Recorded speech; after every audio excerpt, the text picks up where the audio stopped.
Hi ಎಲ್ರಿಗೂ ನಮಸ್ಕಾರ. Welcome back to my channel. ಇವತ್ತು ಸಿಂಪಲ್ಲಾಗಿ ಮಾಡ್ಕೊಳ್ಳುವಂತಹ ಒಂದು ವೆಜ್ ಬಿರಿಯಾನಿನ ಮಾಡಿದೆ. ಟೇಸ್ಟ್ ತುಂಬಾ ಚೆನ್ನಾಗಾಗಿತ್ತು. ಜೊತೆಗೆ ಆನ್ಲೈನಿಂದ ಒಂದಷ್ಟು ಗಿಡಗಳನ್ನ ಸಹ ತರಿಸ್ಕೊಂಡಿದ್ದೆ. ಕ್ವಾಲಿಟಿ ಎಲ್ಲ ಹೇಗಿತ್ತು, ಹಾಗೆ ನಾವು ಮನೇಲಿ ತಂಬಿಟ್ಟನ್ನು ಯಾಕೆ ಮಾಡ್ತೀವಿ, ಕೆಫೆ ಸ್ಟೈಲಲ್ಲಿ ಕಾಫಿನ ಹೇಗೆ ಮಾಡೋದು ಅಂತೆಲ್ಲ ನಿಮ್ಮ ಜೊತೆ ಶೇರ್ ಮಾಡ್ಕೊಳ್ತಾ ಇದ್ದೀನಿ.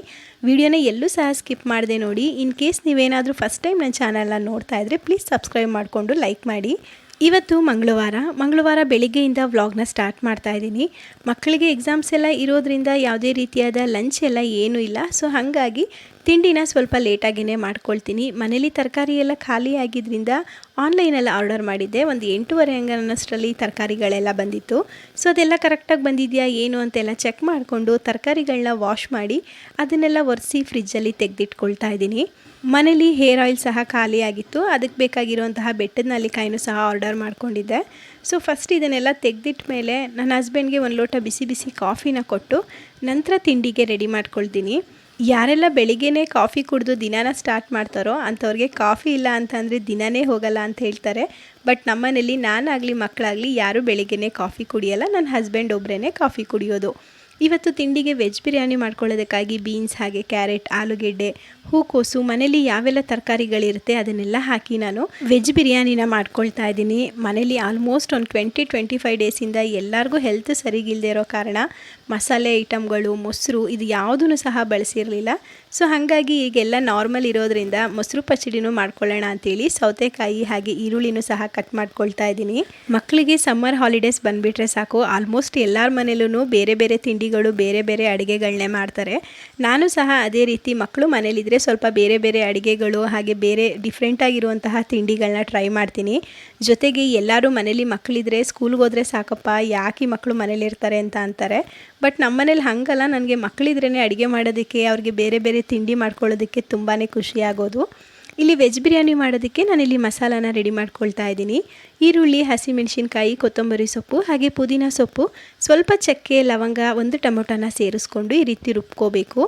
ಈಗ ಕುಕ್ಕರ್ ಇಟ್ಕೊಂಡು ಒಂದು 4 ಸ್ಪೂನ್ ಆಗುವಷ್ಟು ಎಣ್ಣೆ ಹಾಕ್ಕೊಂಡಿದ್ದೀನಿ. ಇದಕ್ಕೆ ಎಲ್ಲ ಪಲಾವ್ ಮಸಾಲೆಗಳನ್ನ ಸೇರಿಸ್ಕೊಂಡು ಒಂದು ಅರ್ಧ ಈರುಳ್ಳಿನ ಹಾಕಿ ಫ್ರೈ ಮಾಡ್ಕೋಬೇಕು. ಈರುಳ್ಳಿ ಸ್ವಲ್ಪ ಬಣ್ಣ ಬದಲಾಗಬೇಕು, ಅಂದರೆ ಲೈಟಾಗಿ ಕಪ್ಪು ಕಲರ್ ಆಗಬೇಕು, ಬ್ರೌನ್ ಕಲರ್ ಅಂತೀವಲ್ಲ ಆ ರೀತಿ ಬಣ್ಣ ಬದಲಾಗ್ತಿದ್ದಾಗೇ 2 ಟೊಮೊಟೊನ ಹಾಕ್ಕೊಂಡು ಸಾಫ್ಟ್ ಆಗೋವರೆಗೂ ಫ್ರೈ ಮಾಡ್ಕೊಳ್ತಾ ಇದ್ದೀನಿ. ಟೊಮೊಟೊ ಎಲ್ಲ ಪೂರ್ತಿ ಸಾಫ್ಟ್ ಆದಮೇಲೆ ಕಟ್ ಮಾಡಿ ತೊಳೆದಿಟ್ಟಿದ್ದಂತಹ ತರಕಾರಿಗಳನ್ನ ಸೇರಿಸ್ಕೊಂಡಿದ್ದೀನಿ. ಆಲ್ಮೋಸ್ಟ್ ನಾನಿಲ್ಲಿ ಎಲ್ಲ ತರಕಾರಿಗಳನ್ನೂ ಹಾಕಿದ್ದೀನಿ, ಅಂದರೆ ಬೀನ್ಸು, ಕ್ಯಾರೆಟು, ಹೂಕೋಸು, ಆಲೂಗೆಡ್ಡೆ, ಗೆಡ್ಡೆಕೋಸು ಇದನ್ನೆಲ್ಲ ಹಾಕ್ಕೊಂಡಿದ್ದೀನಿ. ತರಕಾರಿ ಎಲ್ಲ ಸ್ವಲ್ಪ ಸಾಫ್ಟಾಗಿ ಫ್ರೈ ಮಾಡ್ಕೊಂಡ್ಮೇಲೆ ಈಗ ಇಲ್ಲಿ 1 ಸ್ಪೂನ್ ಆಗುವಷ್ಟು ಶುಂಠಿ ಬೆಳ್ಳುಳ್ಳಿ ಪೇಸ್ಟನ್ನು ಹಾಕ್ಕೊಂಡು ಫ್ರೈ ಮಾಡ್ಕೊಳ್ತಿದ್ದೀನಿ. ನಾವು ಮಸಾಲೆ ಜೊತೆ ಶುಂಠಿ ಬೆಳ್ಳುಳ್ಳಿ ಪೇಸ್ಟನ್ನು ರುಬ್ಬಿ ಮಾಡೋದಕ್ಕೂ ಈ ರೀತಿ ಸಪ್ರೇಟಾಗಿ ಶುಂಠಿ ಬೆಳ್ಳುಳ್ಳಿ ಪೇಸ್ಟನ್ನು ಸೇರಿಸೋದಕ್ಕೂ ಸಹ ಟೇಸ್ಟ್ ತುಂಬಾ ಡಿಫ್ರೆಂಟಾಗಿ ಬರುತ್ತೆ. ಈಗ ಇದಕ್ಕೆ ರುಬ್ಬಿರೋ ಮಸಾಲೆನ ಸೇರಿಸ್ಕೊಂಡು ಸ್ಟವ್ನ ಕಡಿಮೆ ಉರಿಲಿಟ್ಟು ಒಂದು 10 ನಿಮಿಷ ಚೆನ್ನಾಗಿ ಫ್ರೈ ಮಾಡಿ ಇದಕ್ಕೆ ಇವಾಗ 4 ಲೋಟ ಆಗುವಷ್ಟು ನೀರನ್ನು ಸೇರಿಸಿ ರುಚಿಗೆ ಎಷ್ಟು ಬೇಕೋ ಅಷ್ಟು ಉಪ್ಪನ್ನು ಹಾಕಿ ಕುದಿಯೋದಕ್ಕೆ ಬಿಟ್ಟಿದ್ದೀನಿ.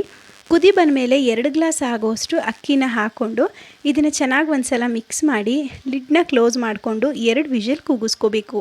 ಕುಕ್ಕರೆಲ್ಲ ಕೂಗೋಷ್ಟರಲ್ಲಿ ಇಲ್ಲಿ ನಾನು ಮೊಸರು ಪಚಡಿನ ರೆಡಿ ಮಾಡ್ಕೊಳ್ತಾ ಇದ್ದೀನಿ. 1/4 ಲೀಟರ್ ಮೊಸರಿಗೆ 2 ಸಣ್ಣದಾಗಿ ಕಟ್ ಮಾಡಿರುವಂತಹ ಈರುಳ್ಳಿ, ಸಣ್ಣದಾಗಿ ಕಟ್ ಮಾಡಿರುವಂತಹ ಸೌತೆಕಾಯಿ, ಸ್ವಲ್ಪ ಕೊತ್ತಂಬರಿ ಸೊಪ್ಪು ಹಾಗೆ ರುಚಿಗೆ ಎಷ್ಟು ಬೇಕೋ ಅಷ್ಟು ಉಪ್ಪನ್ನ ಸೇರಿಸ್ಕೊಂಡು ಮಿಕ್ಸ್ ಮಾಡಿಕೊಂಡ್ರೆ ಆಯಿತು. ನಮಗೆ ಮೊಸರು ರಾಯ್ತ ಅಥವಾ ಮೊಸರು ಪಚಡಿ ರೆಡಿ ಆಗುತ್ತೆ. ಟೊಮೆಟೊ ಪಲಾವ್ಗೆ ಕಾಂಬಿನೇಷನ್ ಆಗಿ ಮೊಸರು ಪಚಡಿ ಮಾಡಿಕೊಂಡಾಗ ಸ್ವಲ್ಪ ಕ್ಯಾರೆಟನ್ನು ತುರಿದು ಮೊಸರಿಗೆ ಸೇರಿಸ್ಕೊಳ್ತೀನಿ. ಸೊ ಅದಕ್ಕೆ ಕಾಂಬಿನೇಷನ್ ಚೆನ್ನಾಗಾಗುತ್ತೆ. ಬಟ್ ಇಲ್ಲಿ ನಾನು ವೆಜಿಟೇಬಲ್ ಎಲ್ಲ ಹಾಕಿ ಬಿರಿಯಾನಿ ಥರ ಮಾಡಿರೋದ್ರಿಂದ ಈ ಕ್ಯಾರೆಟ್ ಏನು ಸೇರಿಸಿಲ್ಲ, ಜಸ್ಟ್ ಈರುಳ್ಳಿ ಸೌತೆಕಾಯಿನ ಮಾತ್ರ ಹಾಕ್ಕೊಂಡಿದ್ದೀನಿ. ಟೇಸ್ಟ್ ತುಂಬ ಅಂದರೆ ತುಂಬಾ ಚೆನ್ನಾಗಿತ್ತು. ಇದ್ರ ಘಮ ಅಂತೂ ಮನೆಯೆಲ್ಲ ಹರಡ್ಕೊಂಡಿತ್ತು. ಇನ್ನು ನಿಮ್ಮ ಮನೇಲೆಲ್ಲ ಹೇಗೆ ಮಕ್ಕಳು ಊಟ ಮಾಡೋದಕ್ಕೆ ಹಠ ಮಾಡ್ತಾರೆ, ತುಂಬ ಜಾಸ್ತಿ ಹಾಕ್ಬಿಟ್ರಿ ಸ್ವಲ್ಪ ಕೊಡಿ, ಇಷ್ಟು ಬೇಡ ಅಷ್ಟು ಬೇಡ ಅಂತ ಹೇಳ್ತಾರೆ. ಸೇಮ್ ಅದೇ ರೀತಿಯೇ ನಮ್ಮನೇಲೂ ಮಕ್ಕಳು ಮಾಡೋದು. ಬಟ್ ಇವತ್ತು ಇದ್ರ ಘಮ ಮನೆ ತುಂಬ ಹರಡ್ಕೊಂಡಿದ್ರಿಂದ ಬೇಗ ಕುಡಿಯಮ್ಮ, ನಂಗೆ ಹೊಟ್ಟೆ ಹಶ್ವಾಗ್ತಾಯಿದೆ, ವಾಸನೆ ತುಂಬ ಚೆನ್ನಾಗಿ ಬರ್ತಾಯಿದೆ ಅಂತ ಕೇಳ್ತಾಯಿದ್ರು. ಕೊಟ್ಟ ತಕ್ಷಣ ಇಬ್ಬರು ತಿಂದು ಟೇಸ್ಟ್ ತುಂಬ ಚೆನ್ನಾಗಿತ್ತು ಅಂತ ಸಹ ಹೇಳಿದ್ರು. ಚಿಕ್ಕವನಿಗೆ ಫಸ್ಟ್ ಎಕ್ಸಾಮ್ ಸ್ಟಾರ್ಟ್ ಆಗಿ ಅವನು ಬಂದ ಮೇಲೆ ದೊಡ್ಡವನಿಗೆ ಎಕ್ಸಾಮ್ ಸ್ಟಾರ್ಟ್ ಆಗುತ್ತೆ. ಅಂದರೆ ಚಿಕ್ಕವನಿಗೆ 9:45ಗೆ ಎಕ್ಸಾಮ್ ಸ್ಟಾರ್ಟ್ ಆದರೆ 11:15ಗೆ ಮುಗಿಯುತ್ತೆ. ದೊಡ್ಡವನಿಗೆ 11:45ಇಂದ 1:15 ತನಕ ಇರುತ್ತೆ. ಸೊ ಹಾಗಾಗಿ ಫಸ್ಟು ಚಿಕ್ಕವನು ಹೋದ್ಮೇಲೆ ದೊಡ್ಡವನು ಮನೆಯಲ್ಲೇ ಇರ್ತಾನೆ. ಇನ್ನು ಮಧ್ಯಾಹ್ನ ಅಡುಗೆಗೆ ಅಂತ ಇವತ್ತು ಮೂಲಂಗಿ ಬೇಳೆ ಸಾಂಬಾರನ್ನ ಮಾಡ್ಕೊಳ್ತಾ ಇದ್ದೀನಿ. ಇವತ್ತಿನ ದಿನ ಸ್ವಲ್ಪನೂ ರೆಸ್ಟ್ ಇಲ್ಲದೆ ಇರೋ ದಿನ ಅಂತಲೇ ಹೇಳ್ಬೋದು. ನನ್ನ ಹಸ್ಬೆಂಡ್ ಇವತ್ತು ಕೆಲಸದ ಮೇಲೆ ಅವರು ಹುಬ್ಳಿಗೆ ಹೋಗಬೇಕಿತ್ತು. ಅವ್ರಿಗೆ ಹೋಗೋಷ್ಟರಲ್ಲಿ ಅಡುಗೆ ಎಲ್ಲ ಮಾಡಿಕೊಟ್ಟು ಇನ್ನು ಮಧ್ಯಾಹ್ನ ದೇವಸ್ಥಾನಕ್ಕೂ ಹೋಗೋದಿತ್ತು, ಹಾಗೆ ಡೆಂಟಲ್ ಕ್ಲಿನಿಕ್ಕಿಗೂ ಸಹ ವಿಸಿಟ್ ಮಾಡೋದಿತ್ತು. ಹಾಗಾಗಿ ಟೈಮ್ನ ಸ್ವಲ್ಪನೂ ಸಹ ವೇಸ್ಟ್ ಮಾಡದೆ ಬೇಗ ಬೇಗ ಕೆಲಸಗಳನ್ನ ಮಾಡ್ಕೊಳ್ತಾ ಇದ್ದೀನಿ. ಇನ್ನು ಬೇಳೆ ಸಾಂಬಾರೆಲ್ಲ ನೀವು ನಿಮ್ಮ ಮನೇಲಿ ಹೇಗೆ ಮಾಡ್ತೀರಾ ಆಲ್ಮೋಸ್ಟ್ ಅದೇ ರೀತಿಯೇ ಮಾಡ್ತೀನಿ. ಹಾಗಾಗಿ ನಾನು ಯಾವುದೂ ಇದನ್ನು ತುಂಬ ಲಾಂಗಾಗಿ ವಿಡಿಯೋ ಮಾಡಿಲ್ಲ. ಈರುಳ್ಳಿ, ಬೆಳ್ಳುಳ್ಳಿ, ಹಾಗೆ ಟೊಮೆಟೊ, ಕೊತ್ತಂಬರಿ ಸೊಪ್ಪು, ಸಾಂಬಾರು ಪುಡಿ, ತೆಂಗಿನಕಾಯಿನ ಹಾಕಿ ರುಬ್ಕೊಬೇಕು. ಇನ್ನು ಕುಕ್ಕರ್ಗೆ ಕಟ್ ಮಾಡಿರುವಂತಹ ಮೂಲಂಗಿ, ತೊಳೆದಿರುವಂತಹ ಬೇಳೆ, ನೀರನ್ನು ಸೇರಿಸ್ಕೊಂಡು ಇದನ್ನು ಒಂದೆರಡು ವಿಷಲ್ ಕೂಗಿಸ್ಕೋಬೇಕು ಅಷ್ಟೇ. ತುಂಬ ಜಾಸ್ತಿ ವಿಷಲ್ ಕೂಗಿಸ್ಕೊಂಡ್ರೆ ಮೂಲಂಗಿ ಎಲ್ಲ ಜಾಸ್ತಿ ಬೆಂದೋಗುತ್ತೆ. ಹಾಗಾಗಿ 2 ವಿಷಲ್ನ ಕೂಗಿಸ್ಕೊಳ್ತಾ ಇದ್ದೀನಿ. ಇದೆಲ್ಲ ಕೂಗೋಷ್ಟರಲ್ಲಿ ನಾನಿಲ್ಲಿ ಆನ್ಲೈನಿಂದ ಒಂದಷ್ಟು ಗಿಡಗಳು ಹಾಗೆ ಫ್ರಿಜ್ ಮ್ಯಾಗ್ನೆಟನ್ನು ತರಿಸ್ಕೊಂಡಿದ್ದೆ. ಸೊ ಅದನ್ನು ತೋರಿಸ್ತೀನಿ. ಈಗೆಲ್ಲ ರೆಫ್ರಿಜರೇಟರ್ ಮೇಲೆ ಈ ರೀತಿ ಮ್ಯಾಗ್ನೆಟ್ಗಳು ಹಾಗೆ ಸ್ಟಿಕ್ಕರ್ಗಳನ್ನ ಹಾಕೋದು ತುಂಬ ಟ್ರೆಂಡು. ಸೊ ಹಾಗಾಗಿ ನಾನು ಒಂದು ಹಾಕೋಣ ಅಂತ ಈ ರೀತಿ ಬಾಟಲ್ದು ಒಂದು ಮ್ಯಾಗ್ನೆಟನ್ನು ತರಿಸ್ಕೊಂಡಿದ್ದೆ. ಕ್ವಾಲಿಟಿ ವೈಸ್ ತುಂಬಾ ಚೆನ್ನಾಗಿ ಬಂದಿತ್ತು. ಫಿನಿಶಿಂಗ್ ಆಗಿರ್ಬೋದು, ಆ ಬಾಟಲ್ ಶೇಪ್ ಆಗಿರ್ಬೋದು, ಅದೆಲ್ಲ ತುಂಬ ಕ್ಯೂಟಾಗಿ ಚೆನ್ನಾಗಿ ಬಂದಿತ್ತು. ಇದ್ರದ್ದು ಪ್ರೈಸ್ ಬಂದು ವೇರಿಯೇಷನ್ ಆಗ್ತಾ ಇರುತ್ತೆ. ನಾನು ಇದನ್ನು ಆ್ಯಡ್ ಟು ಕಾರ್ಟ್ಗೆ ಹಾಕಿದಾಗ 250 ರುಪೀಸ್ ಇತ್ತು. ಬಟ್ ಒನ್ ಡೇ ಬಿಟ್ಟು ಮಾರನೇ ದಿನ ನೋಡಿದಾಗ 200 ರುಪೀಸ್ ಆಗಿತ್ತು. ಸೊ ಹಾಗಾಗಿ ಪ್ರೈಸ್ ಬಂದು ವೇರಿಯೇಷನ್ ಆಗ್ತಾ ಇರುತ್ತೆ. ನೆಕ್ಸ್ಟ್ ಇಲ್ಲಿ ನಾನು ಆಚೆ ಇಡೋದಕ್ಕೆ ಅಂತ ಒಂದು ಸ್ವಲ್ಪ ಪ್ಲ್ಯಾಂಟ್ಗಳನ್ನ ತರಿಸ್ಕೊಂಡಿದ್ದೆ. ಸೊ ನಮ್ಮನೆ ಹತ್ರ ಬಿಸಿಲು ಎಲ್ಲ ಜಾಸ್ತಿ ಬೀಳದೇ ಇರೋ ಕಾರಣ, ಅಂದರೆ ಬಾಗಿಲು ಮುಂದುಗಡೆ ಬಿಸಿಲೆಲ್ಲ ಜಾಸ್ತಿ ಬೀಳಲ್ಲ. ಸೊ ಹಾಗಾಗಿ ಇದನ್ನೇ ಇಟ್ಟರೆ ಸ್ವಲ್ಪ ನಿಜವಾಗ್ಲೂ ಗಿಡಗಳ ಥರನೇ ಕಾಣಿಸುತ್ತೆ ಅಂತ ತರಿಸ್ಕೊಂಡಿದ್ದೆ. ಕ್ವಾಲಿಟಿ ವೈಸ್ ತುಂಬ ಅಂದರೆ ತುಂಬಾ ಚೆನ್ನಾಗಿ ಬಂದಿತ್ತು. ಸ್ವಲ್ಪನೂ ಸಹ ಇದು ಆರ್ಟಿಫಿಷಿಯಲ್ ಅಂತ ಅನಿಸೋದೇ ಇಲ್ಲ. ನಿಜವಾಗ್ಲೂ ಇದು ಗಿಡನೇ ಏನು ಅಂತ ಅನಿಸುತ್ತೆ, ಅಷ್ಟು ಚೆನ್ನಾಗಿ ಬಂದಿತ್ತು. ಬಾಲ್ಕನಿಲಿ ನಿಜವಾದ ಗಿಡಗಳನ್ನ ಸ್ವಲ್ಪ ಹಾಕ್ಕೊಂಡಿದ್ದೀನಿ. ಬಟ್ ಹೊಸ್ತಿಲ್ ಮುಂದೆ ಸ್ವಲ್ಪ ಖಾಲಿ ಖಾಲಿ ಅಂತ ಅನ್ನಿಸ್ತಾ ಇತ್ತು. ಜೊತೆಗೆ ಆ ಹೊಸ್ಲು ಮುಂದೆ ಎಲ್ಲ ಸ್ವಲ್ಪ ಗಲೀಜಾಗಿರೋದ್ರಿಂದ ಈ ಗಿಡಗಳನ್ನ ಇಟ್ಟರೆ ಕವರ್ ಆಗುತ್ತೆ ಅಂತ ಇದನ್ನು ತರಿಸ್ಕೊಂಡಿದ್ದೆ. ನೆಕ್ಸ್ಟ್ ಇಲ್ಲಿ ನೋಡಿ ಬಳ್ಳಿ ಅಂತ ಕರಿತೀವಲ್ಲ, ಸೊ ಅಂದರೆ ಲೀಫ್ ಸ್ಟ್ರಿಂಗ್ಸ್ ಅಂತ ಕರಿತೀವಿ ನೋಡಿ, ಅದನ್ನು ಆರ್ಡರ್ ಮಾಡಿದ್ದೆ. ಇದು ಬಂದು ಇಲ್ಲಿ 8 ಪೀಸ್ ಇರುತ್ತೆ ಸ್ಟ್ರಿಂಗ್ಸು. ಸೊ ನಮಗೆ ಯಾವ ರೀತಿಯಾಗಿ ಬೇಕೋ ಆ ರೀತಿಯಾಗಿ ಅರೇಂಜ್ ಮಾಡಿಕೊಂಡು ಇದನ್ನು ಪಾಟ್ ಒಳಗೆ ಹಾಕಿ ಇಟ್ಕೊಳ್ಳೋದು. ಇದು ಅಷ್ಟೇ ನೋಡೋದಕ್ಕೆ ರಿಯಲ್ ಆಗಿಯೇ ಕಾಣಿಸ್ತಾ ಇತ್ತು. ಬಟ್ ಶೇಪ್ಸ್ ಎಲ್ಲ ಅಷ್ಟಾಗಿ ಚೆನ್ನಾಗಿರಲಿಲ್ಲ. ನಿಧಾನವಾಗಿ ಕೂತ್ಕೊಂಡು ಅದನ್ನು ಅರೇಂಜ್ ಮಾಡಿದ್ರೆ ಚೆನ್ನಾಗಿ ಬರುತ್ತೆ ಅಂತ ಅಂದ್ಕೊಂಡಿದ್ದೀನಿ. ಇದು ಬಂದು ಲಾಸ್ಟ್ ಪ್ಲ್ಯಾಂಟು. ಇದಂತೂ ನನ್ನ ಫೇವ್ರೆಟ್ ಅಂತ ಹೇಳ್ಬೋದು. ತುಂಬ ಅಂದರೆ ತುಂಬ ಚೆನ್ನಾಗಿ ಬಂದಿತ್ತು ಇದು. ಆ ಲೀಫ್ ಎಲ್ಲ ನಾವು ನಿಜವಾದ ಲೀಫನ್ನು ಮುಟ್ಟಿದ್ರೆ ಎಷ್ಟು ದಪ್ಪ ಇರುತ್ತಲ್ವ, ಒಂಥರ ಮಂದಕ್ಕೆ ಸ್ವಲ್ಪ ಗಟ್ಟಿ ಇರುತ್ತೆ ನೋಡಿ ಲೀಫ್ ಎಲ್ಲ, ಸೇಮ್ ಅದೇ ರೀತಿಯೇ ಇತ್ತು ಇದು. ಸ್ವಲ್ಪನೂ ಸಹ ಇದು ಆರ್ಟಿಫಿಷಿಯಲ್ ಅಂತ ಅನಿಸೋದೇ ಇಲ್ಲ. ನೋಡೋದಕ್ಕಾಗಲಿ ಅದರದ್ದು ತೂಕ ಆಗಲಿ ಎಲ್ಲ ಅಷ್ಟು ಚೆನ್ನಾಗಿ ಬಂದಿತ್ತು. ಸೊ ಫಸ್ಟ್ ತೋರಿಸಿದಂತಹ ಪ್ಲ್ಯಾಂಟ್ಸ್ಗೆಲ್ಲ ಲೀಫನ್ನು ಅಡ್ಜಸ್ಟ್ ಮಾಡಿ ನಂತರ ನಾನು ಈ ಕಡ್ಡಿಗಳನ್ನ ಸರಿ ಮಾಡ್ಕೊಂಡಿದ್ದೆ. ಬಟ್ ಈಗ ಫಸ್ಟ್ ಕಡ್ಡಿಗಳನ್ನ ನಮ್ಗೆ ಯಾವ ರೀತಿಯಾಗಿ ಬೇಕೋ ಆ ರೀತಿ ಅರೇಂಜ್ ಮಾಡಿಕೊಂಡು ಲೀಫನ್ನು ಫಿಕ್ಸ್ ಮಾಡಿದ್ರೆ ಸೊ ನೋಡೋದಕ್ಕೆ ಚೆನ್ನಾಗಿ ಕಾಣುತ್ತೆ ಆ್ಯಂಡ್ ನೀಟಾಗೂ ಫಿಕ್ಸ್ ಮಾಡ್ಕೊಬೋದು ಅಂತ ಅನ್ನಿಸ್ತು. ಸೊ ಹಾಗಾಗಿ ಈ ರೀತಿಯಾಗಿ ಫಿಕ್ಸ್ ಮಾಡ್ಕೊಂಡಿದ್ದೀನಿ. ಸೊ ನೋಡಿ ಗಿಡಗಳನ್ನ ತೋರಿಸ್ತಾ ಇದ್ದೀನಲ್ವ, ಸೇಮ್ ನಾವು ನಿಜವಾದ ಗಿಡಗಳನ್ನ ಬೆಳೆಸಿದ್ರೆ ಯಾವ ಥರ ಬರುತ್ತೆ ಅದೇ ರೀತಿಯೇ ಇತ್ತು. ಇದನ್ನು ನಾನು ಎಲ್ಲಿಡ್ತೀನಿ ಹಾಗೆ ಇದನ್ನು ಯಾವ ರೀತಿ ಅರೇಂಜ್ ಮಾಡ್ತೀನಿ ಅಂತ ಮುಂದಿನ ವಿಡಿಯೋದಲ್ಲಿ ತೋರಿಸ್ತೀನಿ. ಇದನ್ನೆಲ್ಲ ಅರೇಂಜ್ ಮಾಡೋದಕ್ಕೆ ಸ್ವಲ್ಪ ಮಣ್ಣು ಬೇಕು. ಸೊ ಹಾಗಾಗಿ ಈಗ ಸದ್ಯಕ್ಕೆ ಇದನ್ನು ಹಾಗೆ ಎತ್ತಿಟ್ಟು ಇಲ್ಲಿ ಫ್ರಿಜ್ಗೆ ನಾನು ಈ ಒಂದು ಮ್ಯಾಗ್ನೆಟನ್ನು ಈ ರೀತಿ ಸ್ಟಿಕ್ ಆನ್ ಮಾಡ್ಕೊಳ್ತಾ ಇದ್ದೀನಿ. ಚೆನ್ನಾಗಿತ್ತು, ನೋಡೋದಕ್ಕೆ ತುಂಬ ಕ್ಯೂಟಾಗಿತ್ತು. ಇದೇನು ನನಗೆ ತರಿಸಲೇಬೇಕು ಅಂತ ಆಸೆ ಇರಲಿಲ್ಲ. ನಮ್ಮ ಮನೇಲಿ ಮಕ್ಕಳಿರೋದ್ರಿಂದ ಈಗ ಎಲ್ಲರ ಮನೇಲೂ ಹಾಕಿರ್ತಾರಲ್ಲ, ನಾವು ಒಂದು ಹಾಕೋಣ ಅಂತ ಕೇಳ್ತಿದ್ರು ಅಂತ ಒಂದು ಇರಲಿ ಅಂತ ತರಿಸಿದ್ದು ಅಷ್ಟೇ. ನಾನು ತೊಗೊಂಡಿರುವಂತಹ ಈ ಪ್ಲ್ಯಾಂಟು, ಫ್ರಿಜ್ ಮ್ಯಾಗ್ನೆಟ್ದು ಎಲ್ಲ ಲಿಂಕನ್ನು ನಾನು ಡಿಸ್ಕ್ರಿಪ್ಷನಲ್ಲಿ ಹಾಕಿರ್ತೀನಿ. ನಿಮಗೆ ಬೇಕು ಅಂದರೆ ಚೆಕ್ ಮಾಡಿ. ಕೆಲವೊಂದು ಪ್ರೈಸ್ ನನಗೂ ಸಹ ನೆನಪಿಲ್ಲ, ಹಾಗಾಗಿ ಪ್ರೈಸನ್ನು ಹೇಳಿಲ್ಲ. ಡಿಸ್ಕ್ರಿಪ್ಷನಲ್ಲಿ ಲಿಂಕೇ ಇರುತ್ತಲ್ವ, ನೀವು ಹೋಗಿ ಚೆಕ್ಔಟ್ ಮಾಡ್ಕೋಬೋದು. ಈ ವಿಡಿಯೋ ಎಲ್ಲ ಶೂಟ್ ಮಾಡೋಷ್ಟರಲ್ಲಿ ಬೇಳೆ ಎಲ್ಲ ಕೂಗಿ ಕುಕ್ಕರ್ ಪ್ರೆಷರ್ ಸಹ ಕಂಪ್ಲೀಟಾಗಿ ಹೋಗಿತ್ತು. ಕುಕ್ಕರ್ ಲಿಡ್ನ ಓಪನ್ ಮಾಡಿಕೊಂಡು ಸ್ಟವ್ನ ಆನ್ ಮಾಡಿ ರುಬ್ಬಿಟ್ಟಿದ್ದಂತಹ ಮಸಾಲೆ, ರುಚಿಗೆ ಎಷ್ಟು ಬೇಕೋ ಅಷ್ಟು ಉಪ್ಪು, ಸ್ವಲ್ಪ ನೀರನ್ನು ಸೇರಿಸಿ ಒಂದು 10 ನಿಮಿಷ ಕುದಿಸ್ಕೊಂಡಿದ್ದೀನಿ. ಒಗ್ಗರಣೆ ಮಾಡ್ಕೊಳ್ಳೋದಕ್ಕಾಗಿ ಎಣ್ಣೆ, ಸಾಸಿವೆ, ಜೀರಿಗೆ ಹಾಗೆ ಕರಿಬೇವು, ಸ್ವಲ್ಪ ಇಂಗನ್ನು ಸೇರಿಸ್ಕೊಂಡು ಒಗ್ಗರಣೆ ಮಾಡಿ ಕುದೀತಾ ಇರುವಂತಹ ಸಾಂಬಾರು ಒಳಗಡೆ ಈ ಒಗ್ಗರಣೆನ ಸೇರಿಸ್ಕೋಬೇಕು. ಒಗ್ಗರಣೆನ ಸೇರಿಸಿದ ಮೇಲೆ ಸ್ಟವ್ನ ಆಫ್ ಮಾಡಿ ಇದಕ್ಕೆ ತುರಿದಿರೋವಂತಹ ತೆಂಗಿನಕಾಯಿ ಹಾಗೆ ಸ್ವಲ್ಪ ಕೊತ್ತಂಬರಿ ಸೊಪ್ಪನ್ನು ಸೇರಿಸಿ ಮಿಕ್ಸ್ ಮಾಡ್ಕೊಂಡ್ಬಿಟ್ರೆ ಬೇಳೆ ಸಾಂಬಾರು ರೆಡಿ ಆಗುತ್ತೆ. ನನಗೆ ಯಾವಾಗಲೂ ಬೇಳೆ ಸಾಂಬಾರಿಗೆ ನಮ್ಮನೇಲಿ ಸ್ಪೆಷಲಿ ಈ ರೀತಿ ತೆಂಗಿನಕಾಯಿ ತುರಿ ಕೊತ್ತಂಬರಿ ಸೊಪ್ಪನ್ನು ಹಾಕಿದ್ರೇ ಇಷ್ಟಪಟ್ಟು ತಿನ್ನೋದು. ಸೊ ಹಾಗಾಗಿ ಕೊನೆಯದಾಗಿ ಸ್ವಲ್ಪ ತೆಂಗಿನಕಾಯಿ ತುರಿನ ಸೇರಿಸ್ಕೊಳ್ತೀನಿ. ಅಡುಗೆ ಎಲ್ಲ ಮಾಡಿ ಮುಗಿಸ್ಕೊಂಡ್ಮೇಲೆ ಮತ್ತೆ ಒಂದು ಸಲ ಫ್ರೆಶ್ ಅಪ್ ಆಗಿ ಇಲ್ಲಿ ತಂಬಿಟ್ಟನ್ನು ಮಾಡ್ಕೊಳ್ತಾ ಇದ್ದೀನಿ.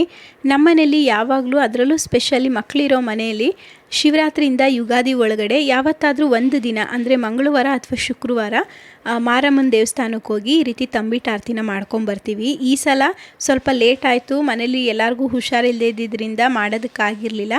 ಸೊ ಈ ವೀಕ್ ಬಿಟ್ರೆ ಇನ್ನು ನೆಕ್ಸ್ಟ್ ವೀಕು ಯುಗಾದಿ ಹಬ್ಬ ಬಂದುಬಿಡುತ್ತೆ ಅಂತ ಇವತ್ತೇ ಮಾಡ್ಕೊಳ್ಳೋಣ ಅಂತ ಮಾಡ್ತಾಯಿದ್ದೀನಿ. ಮಕ್ಕಳಿರೋ ಮನೇಲಿ ತಂಬಿಟ್ಟು ಆರತಿ ಮಾಡೋದ್ರಿಂದ ಅಮ್ಮ ಬರೋದಾಗಲಿ ಅಥವಾ ಮಕ್ಕಳು ಪದೇ ಪದೇ ಹುಷಾರು ತಪ್ಪೋದಾಗಲಿ ಆ ರೀತಿ ಆಗಲ್ಲ ಅಂತ ಹೇಳ್ತಾರೆ. ಹಾಗಾಗಿ ನಾವು ಆವಾಗಿಂದನೂ ಸಹ ಈ ರೀತಿ ಈ ಒಂದು ಬೇಸಿಗೆ ಸಮಯದಲ್ಲಿ ಮಾರಮ್ಮನಿಗೋಗಿ ತಂಬಿಟ್ಟು ಆರತಿನ ಪೂಜೆ ಮಾಡಿ ತಂಪು ತೋರಿಸ್ಕೊಂಬರೋದು ಅಂತ ಹೇಳ್ತೀವಿ. ಬೆಲ್ಲನೆಲ್ಲ ಕರಗಿಸ್ಕೊಂಡ್ಮೇಲೆ ಪಾಕ ಬಿಸಿ ಇರಬೇಕಾದ್ರೇ ನಾನಿಲ್ಲಿ 3 ಕಪ್ ಅಕ್ಕಿ ಹಿಟ್ಟಿಗೆ ಬೆಲ್ಲದ ಪಾಕನ ಸ್ವಲ್ಪನೇ ಶೋಧಿಸ್ಕೊಂಡು ಸೇರಿಸ್ಕೊಳ್ತಾ ಇದ್ದೀನಿ. ಹದ ನೋಡಿಕೊಂಡು ಬೆಲ್ಲದ ಪಾಕನ ಸೇರಿಸ್ಕೋಬೇಕು. ಈ ರೀತಿಯಾಗಿ ಸಾಫ್ಟಾಗಿ ಆದಮೇಲೆ ಇದನ್ನು ಒಂದು 10 ನಿಮಿಷ ಚೆನ್ನಾಗಿ ನಾದುತ್ತಾ ಬಂದರೆ ಹಿಟ್ಟೆಲ್ಲ ಸಾಫ್ಟ್ ಆಗುತ್ತೆ. ಸೊ ಆಗ ನಾವು ತಂಬಿಟ್ಟು ಆರತಿ ಮಾಡೋದಕ್ಕೆ ಅಥವಾ ಶೇಪ್ ಕೊಡೋದಕ್ಕೆ ತಂಬಿಟ್ಟು ಹದವಾಗಿ ಕರೆಕ್ಟಾಗಿ ರೆಡಿ ಆಗುತ್ತೆ. ಒಬ್ಬೊಬ್ಬರು ಒಂದೊಂದು ಶೇಪಲ್ಲಿ ಮಾಡ್ತಾರೆ. ನಾವಿಲ್ಲಿ ಈ ಮಾರಮ್ಮನ ಕಲ್ಲೆಲ್ಲ ಬರುತ್ತೆ ನೋಡಿ, ಆ ಶೇಪಲ್ಲಿ ಮಾಡ್ಕೊಳ್ತೀವಿ. ಸೊ ಹಾಗಾಗಿ ನಾನು ಈ ರೀತಿಯಾಗಿ ತಂಬಿಟ್ಟನ್ನು ರೆಡಿ ಮಾಡಿಕೊಂಡು ದೀಪ ಹಚ್ಚೋದಕ್ಕೆ ಈ ರೀತಿ ಆರತಿ ಬಟ್ಲನ್ನು ಸಹ ರೆಡಿ ಮಾಡ್ಕೊಳ್ತಾ ಇದ್ದೀನಿ. ನಾನಿಲ್ಲಿ ಸ್ವಲ್ಪ ಮೀಡಿಯಮ್ ಸೈಜಲ್ಲಿ ಮಾಡ್ಕೊಂಡಿದ್ದೀನಿ. ನಮ್ಮನೇಲಿ ಯಾರೂ ತಂಬಿಟ್ಟನ್ನೆಲ್ಲ ಅಷ್ಟಾಗಿ ತಿನ್ನಲ್ಲ. ಅದಕ್ಕೋಸ್ಕರ ಎಷ್ಟು ಬೇಕಾಗುತ್ತೆ ಪೂಜೆಗೆ ಅಷ್ಟು ಮಾತ್ರ ಆ ಸೈಜಲ್ಲಿ ಮಾತ್ರ ನಾನು ತಂಬಿಟ್ಟನ್ನು ರೆಡಿ ಮಾಡ್ಕೊಳ್ತಾ ಇದ್ದೀನಿ. ಕೆಲವೊಬ್ಬರು ಹೇಳ್ತಾರೆ ನಮಗೆ ಈ ರೀತಿ ಪದ್ಧತಿ ಎಲ್ಲ ಇಲ್ಲ ಅಂತ. ದೇವ್ರನ್ನ ಮಾಡೋದಕ್ಕೆ ಯಾವುದೇ ರೀತಿಯಾದ ಪದ್ಧತಿ ಆಗಲಿ ಅಥವಾ ಅವರು ಮಾಡಿಲ್ಲ ನಾವು ಮಾಡಬಾರ್ದು ಅಂತೆಲ್ಲ ಏನಿಲ್ಲ. ನಮ್ಮ ಮನಸ್ಸಿಗೆ ಬಂತು ಅಂತ ಅಂದರೆ ಮಾಡಬೇಕು ಅಷ್ಟೇ. ಈ ರೀತಿ ದೊಡ್ಡದಾಗಿರೋ 2 ತಂಬಿಟ್ಟನ್ನು ರೆಡಿ ಮಾಡ್ಕೊಂಡ್ಮೇಲೆ ದೇವ್ರ ಮನೆಯಲ್ಲೂ ಸಹ ನಾವು ತಂಬಿಟ್ಟನ್ನು ಇಡ್ತೀವಿ. ಸೊ ಹಾಗಾಗಿ ಅದನ್ನು ಸ್ವಲ್ಪ ಚಿಕ್ಕದಾಗಿಯೇ ತಂಬಿಟ್ಟನ್ನು ರೆಡಿ ಮಾಡಿಕೊಂಡು ಈಗ ಎಲ್ಲದಕ್ಕೂ ಅರಿಶಿನ ಕುಂಕುಮದಿಂದ ಈ ರೀತಿ ಅಲಂಕಾರ ಮಾಡ್ಕೊಳ್ತಾ ಇದ್ದೀನಿ. ಈಗೆಲ್ಲ ಸ್ವಲ್ಪ ಅರಿಶಿನ ಕುಂಕುಮದಲ್ಲಿ ಕೆಮಿಕಲ್ಸ್ ಇರುತ್ತೆ ಅಂತ ಹೇಳ್ತಾರಲ್ವ. ಸೊ ಹಾಗಾಗಿ ನಾನು ಅರಿಶಿನ ಕುಂಕುಮನ ಜಾಸ್ತಿ ಹಾಕ್ಕೊಳ್ತಾ ಇಲ್ಲ. ಇನ್ನು ನಮ್ಮೂರ ಸೈಡೆಲ್ಲ ಹೋದರೆ ತುಂಬ ಜಾಸ್ತಿ ಅರಿಶಿನ ಕುಂಕುಮದಿಂದನೇ ತಂಬಿಟ್ಟನ್ನು ತುಂಬಿಸಿರ್ತಾರೆ. ಸೊ ಆಗ ನೋಡೋದಕ್ಕೆ ಅದು ಸೇಮ್ ಮಾರಮ್ಮನ ಕಲ್ಲುಗಳೆಲ್ಲ ನೋಡಿದ್ರೆ ಯಾವ ಥರ ಕಾಣಿಸುತ್ತೆ ಅದೇ ರೀತಿಯೇ ಕಾಣುತ್ತೆ. ನಾನಿಲ್ಲಿ ಸ್ವಲ್ಪನೇ ಹಾಕ್ಕೊಂಡು ಅರಿಶಿನ ಕುಂಕುಮನ ಅಲಂಕಾರ ಮಾಡ್ಕೊಂಡಿದ್ದೀನಿ. ಅದಕ್ಕೆ ತುಪ್ಪದ ಬತ್ತಿನೆಲ್ಲ ಇಟ್ಕೊಂಡು ಒಂದು ತಟ್ಟೆಗೆ ಜೋಡಿಸಿ ಇಟ್ಕೊಂಡಿದ್ದೀನಿ. ಇದಕ್ಕೆ ಹೂವೇನೋ ಹಾಕಿ ನಾನು ಅಲಂಕಾರ ಮಾಡ್ತಾ ಇಲ್ಲ. ಯಾಕೆ ಅಂದರೆ ನಾನು ದೇವಸ್ಥಾನಕ್ಕೆ ತೊಗೊಂಡೋಗೋಷ್ಟರಲ್ಲಿ ಅದೆಲ್ಲ ಬಿದ್ದೋಗ್ಬೋದು ಅಂತ ದೇವಸ್ಥಾನಕ್ಕೇ ಎಲ್ಲ ಪ್ರತಿಯೊಂದನ್ನು ತೊಗೊಂಡೋಗಿ ಅಲ್ಲಿ ಮತ್ತೆ ಒಂದು ಸಲ ಪೂಜೆ ಸಾಮಾನೆಲ್ಲ ಸರಿಯಾಗಿ ಜೋಡಿಸಿ ಆ ತಂಬಿಟ್ಟಿಗೂ ಸಹ ಹೂಗಳಿಂದ ಅಲಂಕಾರ ಮಾಡಿ ನಂತರ ಪುರೋಹಿತರಿಗೆ ಕೊಟ್ಟು ಪೂಜೆ ಮಾಡಿಸ್ಕೊಂಡು ಬರ್ತೀವಿ. ಇನ್ನು ದೇವ್ರ ಮನೆಗೆ ಇಡೋದಕ್ಕೆ ಈ ರೀತಿ ಪುಟ್ಟದಾಗಿರುವಂತಹ 2 ತಂಬಿಟ್ಟನ್ನು ಸಹ ಮಾಡ್ಕೊಂಡಿದ್ನಲ್ಲ, ಅದನ್ನು ದೇವ್ರ ಮನೇಲಿ ಇಟ್ಕೊಂಡು ಮೊದಲು ದೇವ್ರ ಮನೇಲಿ ಪೂಜೆ ಎಲ್ಲ ಮಾಡಿ ಮುಗಿಸಿ ನಂತರ ನಾವು ದೊಡ್ಡದಾಗಿ ಮಾಡಿರುವಂತಹ ಈ ಒಂದು ತಂಬಿಟ್ಟು ಆರತಿನ ದೇವಸ್ಥಾನಕ್ಕೆ ತೊಗೊಂಡೋಗೋದು. ಅದರಲ್ಲೂ ಮನೇಲಿ ಮಕ್ಕಳಿದ್ರೆ ಅವ್ರನ್ನ ಕರ್ಕೊಂಡೋಗಿ ತಂಬಿಟ್ಟು ಆರತಿ ಮಾಡ್ಕೊಬಂದರೆ ತುಂಬಾ ಒಳ್ಳೆಯದು. ಅದಕ್ಕೋಸ್ಕರ ನಾನು ನನ್ನ ಮಗ ಎಕ್ಸಾಮ್ ಮುಗಿಸ್ಕೊ ಬಂದಮೇಲೆ ಹೋಗೋಣ ಅಂತ ಮಧ್ಯಾಹ್ನಕ್ಕೆ ಪೂಜೆನ ಇಟ್ಕೊಂಡಿದ್ದೆ. ಅವನು ಸ್ಕೂಲಿಂದ ಬರೋಷ್ಟರಲ್ಲಿ 1:30 ಆಯಿತು. ಅವನು ಬಂದು ರೆಡಿಯೆಲ್ಲ ಆದಮೇಲೆ ನಮಗೆ ಸ್ವಲ್ಪ ಹತ್ತಿರ ಇರುವಂತಹ ಮದ್ದೂರಮ್ಮನ ದೇವಸ್ಥಾನಕ್ಕೆ ಬಂದು ಅಲ್ಲಿ ಪೂಜೆಗೆಲ್ಲ ಕೊಟ್ವಿ. ಪೂಜೆ ಎಲ್ಲ ಮುಗಿಸ್ಕೊಂಡು ಮನೆಗೆ ಬರೋಷ್ಟರಲ್ಲಿ ಸ್ವಲ್ಪ ಲೇಟ್ ಆಗಿತ್ತು. ಮನೆಗೆ ಬಂದಮೇಲೆ ಊಟನೆಲ್ಲ ಮುಗಿಸಿ ಒಂದು ಸ್ವಲ್ಪ ಹೊತ್ತು ರೆಸ್ಟ್ ಮಾಡಿ 4 ಗಂಟೆ ಹಂಗೆ ನಾವಿಲ್ಲಿ ಡೆಂಟಲ್ ಕ್ಲಿನಿಕ್ಗೆ ಬಂದಿದ್ವಿ. ಅಲ್ಲಿ ಅವನಿಗೆ ಮಂತ್ಲಿ ಚೆಕಪ್ ಇರುತ್ತೆ ಡೆಂಟಲ್ದು. ಸೊ ಅದನ್ನೆಲ್ಲ ಚೆಕಪ್ ಮಾಡಿಸ್ಕೊಂಡು ಪಕ್ಕದಲ್ಲೇ ಇದ್ದಿದ್ದಂತಹ ಪಾರ್ಕಿಗೆ ಕರ್ಕೊಬಂದಿದ್ದೆ. ಇನ್ನೂ ಟೈಮ್ 4:45 ಆಗಿದ್ದರಿಂದ ಪಾರ್ಕ್ಗೆ ಅಷ್ಟಾಗಿ ಯಾರೂ ಜನ ಬಂದಿರಲಿಲ್ಲ. ಹಾಗಾಗಿ ಅವರಿಬ್ಬರನ್ನ ಒಂದು 3/4 ಅವರ್ ಅಲ್ಲೇ ಆಟ ಆಡಿಸ್ಕೊಂಡು ಕೂತ್ಕೊಂಡಿದ್ದೆ. ಅವರು ಆಟ ಆಡೋದನ್ನು ನಾನು ಸಹ ನೋಡಿ ಎಂಜಾಯ್ ಮಾಡ್ತಾಯಿದ್ದೆ. ಒಂದು 5 ಗಂಟೆ ಆಗಿಬಿಟ್ರೆ ಪಾರ್ಕಲ್ಲಿ ಜಾಗನೇ ಇರಲ್ಲ, ಅಷ್ಟು ಜನ ಸೇರ್ಕೊಂಡ್ಬಿಡ್ತಾರೆ. ಸೊ ಹಾಗಾಗಿ ಒಂದು 5:30 ಅಷ್ಟರಲ್ಲಿ ಆಟ ಆಡಿ ಮುಗಿಸಿ ಮನೆಗೆ ಹೋಗೋಣ ಅಂತ ಹೇಳಿದ್ದೆ. ಬರಬೇಕಾದ್ರೆ ಇಬ್ಬರೂ ಚಿಪ್ಸ್ನ ತಗೊಡಿ ಅಂತ ಕೇಳಿದರು. ಬಟ್ ಈಗ ಒಂದು ನ್ಯೂಸಲ್ಲಿ ಇಶ್ಯೂ ಆಗಿತ್ತು ನೋಡಿ, ಚಿಕ್ಕ ಮಕ್ಕಳು ಯಾವುದೋ ಒಂದು ಹುಡುಗಿ ಚಿಪ್ಸನ್ನು ತಿಂದು ಈ ರೀತಿ ಡೆತ್ ಆಗಿತ್ತು ಅಂತ. ಆವಾಗಿಂದ ನಾನು ಪ್ಯಾಕೆಟ್ ಚಿಪ್ಸ್ಗಳನ್ನ ತಂದು ಕೊಡೋದೇ ಇಲ್ಲ. ಹಾಗಾಗಿ ಮನೆ ಹತ್ರನೇ ಫ್ರೆಶ್ ಆಗಿ ಚುರುಮುರಿನ ಮಾರ್ತಾರೆ, ಅಲ್ಲಿ ಚುರುಮುರಿ ಮತ್ತು ಟೊಮೆಟೊ ಸ್ಲೈಸ್ನ ತಂದು ಕೊಟ್ಟಿದ್ದೆ. ಇಬ್ಬರು ಚಿಪ್ಸ್ನೆಲ್ಲ ತಿಂದ ಮೇಲೆ ಸ್ವಲ್ಪ ಹಾಲನ್ನು ಕೊಡೋಣ ಅಂತ ಕಾಯಿಸ್ಕೊಳ್ತಾ ಇದ್ದೀನಿ. ನಾನು ಹಾಲಿನ ಪುಡಿನ ಮನೇಲೇ ಮಾಡಿಟ್ಕೊಂಡಿರ್ತೀನಿ. ಡ್ರೈ ಫ್ರೂಟ್ಸು ಹಾಗೆ ಅದಕ್ಕೆ ಮಕ್ಕನ ಎಲ್ಲ ಸೇರಿಸ್ಕೊಂಡು ಈ ಪೌಡ್ರನ್ನ ಮಾಡಿಟ್ಕೊಂಡಿರ್ತೀನಿ. ಅದನ್ನೇ ಡೈಲಿ ಅಂದರೆ ಒಂದೇ ಟೈಮ್ ನಾನು ಹಾಲನ್ನು ಕೊಡೋದು. ಹಾಗಾಗಿ 1-2 ಸ್ಪೂನ್ ಆಗುವಷ್ಟು ಈ ಒಂದು ಪೌಡರ್ನ ಹಾಕಿ ಹಾಲನ್ನು ಕೊಡ್ತೀನಿ. ಅವರಿಬ್ಬರಿಗೆ ಹಾಲನ್ನು ಕೊಟ್ಟು ನಾನು 1 ಲೋಟ ಕಾಫಿನ ಮಾಡ್ಕೊಳ್ತಾ ಇದ್ದೀನಿ. ಓಡಾಡೋದೆಲ್ಲ ಜಾಸ್ತಿ ಇದ್ದಿದ್ದರಿಂದ ಸ್ವಲ್ಪ ತಲೆನೋವ್ತಾಯಿತ್ತು. ಅದಕ್ಕೋಸ್ಕರ ಸ್ವಲ್ಪ ಕೆಫೆ ಸ್ಟೈಲಲ್ಲಿ ಕಾಫಿ ಮಾಡ್ಕೊಳ್ಳೋಣ ಅಂತ ಮಾಡ್ತಾ ಇದ್ದೀನಿ. ತುಂಬ ಸಿಂಪಲ್. ಹಾಲನ್ನು 1-2 ನಿಮಿಷ ಚೆನ್ನಾಗಿ ಕುದಿಸ್ಕೋಬೇಕು. ಮೇಲ್ಗಡೆ ನಮಗೆ ನೊರೆ ರೀತಿ ಬರುತ್ತಲ್ಲ, ಆ ಟೈಮಲ್ಲಿ ಸ್ಟವ್ನ ಆಫ್ ಮಾಡಿಕೊಂಡು 1 ಗ್ಲಾಸ್ಗೆ ಇನ್ಸ್ಟೆಂಟ್ ಕಾಫಿ ಪೌಡರ್ನ ಹಾಕಿ ನೊರೆನ ಮಾತ್ರ ಬಿಟ್ಟು ಹಾಲನ್ನು ಗ್ಲಾಸಿಗೆ ಸೇರಿಸ್ಕೊಂಡು ಕೊನೆಯದಾಗಿ ಆ ನೊರೆನ ಕಾಫಿ ಮೇಲೆ ಹಾಕಬೇಕು. ನಂತರ ಮೇಲ್ಗಡೆ ಸ್ವಲ್ಪ ಕಾಫಿ ಪೌಡರ್ನ ಉದುರಿಸ್ಕೊಂಡ್ರೆ ನಮಗೆ ಈ ರೀತಿ ಕಾಫಿ ರೆಡಿ ಆಗುತ್ತೆ. ನನಗೆ ಕಾಫಿ ಟೀ ಎಲ್ಲ ಅಷ್ಟಾಗಿ ಇಷ್ಟ ಆಗಲ್ಲ. ಈ ರೀತಿಯ ಕಾಫಿ ಮಾಡ್ಕೊಂಡು ಕುಡಿದಿದ್ದು ಚೆನ್ನಾಗಿದೆ ಅಂತ ಅನ್ನಿಸ್ತು. ಇದಿಷ್ಟು ನನ್ನ ಇವತ್ತಿನ ಕಂಪ್ಲೀಟ್ ವ್ಲಾಗ್ ಆಗಿತ್ತು. ಈ ವ್ಲಾಗ್ ನಿಮಗೆ ಸ್ವಲ್ಪನಾದರೂ ಇಷ್ಟ ಆದರೆ ಲೈಕ್ ಮಾಡಿ, ಹಾಗೆ ನಿಮ್ಮ ಫ್ಯಾಮಿಲಿ ಫ್ರೆಂಡ್ಸ್ ಎಲ್ಲರಿಗೂ ಶೇರ್ ಮಾಡಿ. ನಾಳೆ ಮತ್ತೆ ಸಿಗೋಣ. Thank you.